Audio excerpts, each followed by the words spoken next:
के recording studio बहेरा बाजार।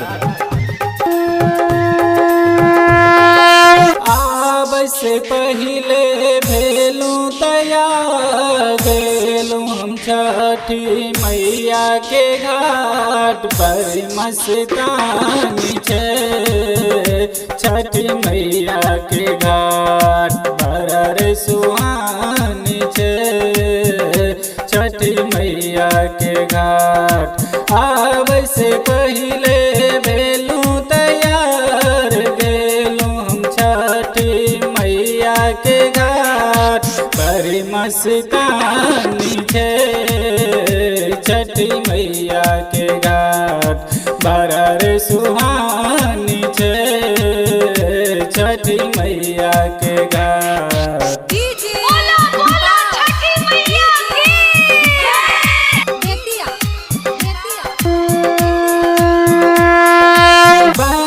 सवार के लावे माँ के आगे में भोग लगावे।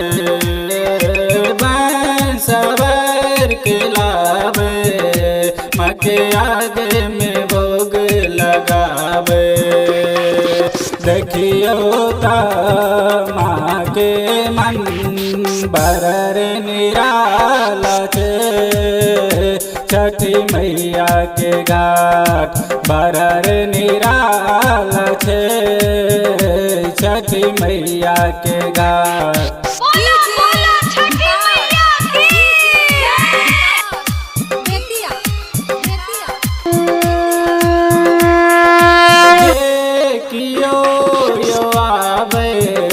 छठी मैया के दीप जरावे। जे कियो यो आवे छठी मैया के दीप जरावे। सब कर्मा सहारा छे सबके दिन सुहाना छे। छठी मैया के घाट बड़ा सुहानी छे।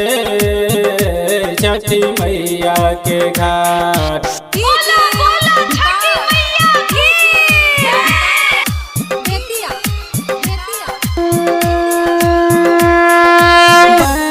सवार के लावे माँ के आगे में भोग लगावे। सवार के लावे माँ के आगे में भोग लगावे। देखियो ता माँ के मन बरर निराला छे।